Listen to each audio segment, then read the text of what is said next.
আল্লাহ রাসূল সাল্লাল্লাহু আলাইহি ওয়াসাল্লাম বলেছেন যে আল মুসলিমু মান সালিমাল মুসলিমুনা মিন লিসানি ওয়া ইয়াদি। প্রকৃত মুসলমান সেই যার হাত ও মুখ থেকে অপর মুসলমান নিরাপদ থাকে, মানে আমার জবান এবং আমার হাত থেকে।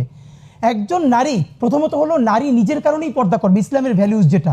কিন্তু ধরেন কোনো পুরুষকে ইসলাম কি এই কথা বলেছে আমার সামনে যদি কোনো নারী নিউড হয়ে যায়, ড্রেসই নাই, ধরেন আমি কি তার দিকে তাকাতে, মানে দেখেন সূরা নূরে যে আল্লাহ তাআলা পর্দার কথা বলেছেন, এখানে দুটো বলেছেন যে পুরুষও যেন চোখের হেফাজত করে, নারীও যেন চোখের হেফাজত করে এবং পর্দা করে। তাহলে একমাত্র নারী ঢেকে থাকবে আর আমি তাকিয়ে থাকবো, এইটা আমাদের আফসোসটা কি জানেন? আজ থেকে 15-16 বছর আগেও বাংলাদেশের যত ধর্মীয় ইস্যু এগুলো সব মূলধারার আলেমরা নিয়ন্ত্রণ করতেন, হঠাৎ করে কোনো ফেসবুক সেলিব্রিটি না।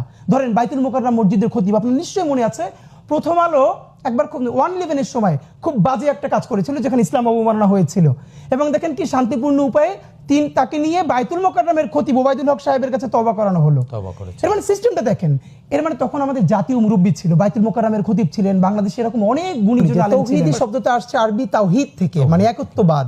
সেই হিসেবে আপনি ইসলাম ধর্মে বিলং করলে, ভাই করলে, আমি করলে, আমরা যারা ইসলাম ধর্মে বিলং করি আমাদের মূল থিমটা কি, যে লা ইলাহা ইল্লাল্লাহ মুহাম্মাদুর রাসূলুল্লাহ, যে আল্লাহ ছাড়া আর কোনো ইলাহ নাই, যে এই কথাটা যিনি বলেন এবং বিশ্বাস করেন তিনি তাওহীদের উপরে বিশ্বাস করলেন, মানে আল্লাহর একাত্মতার উপরে। আর এটা যিনি বিশ্বাস করেন তিনি তাওহীদি, তিনি এই তাওহীদকে আমরা বাংলায় বলে যারা মুসলিম আছি আমরা সবাই তাওহীদি জনতা। সকল মুসলমান যিনি আল্লাহর কাছে আত্মসমর্পণ করেছেন কালিমার ভিত্তিতে, প্রত্যেকে তাওহীদি জনতা, প্রত্যেকে।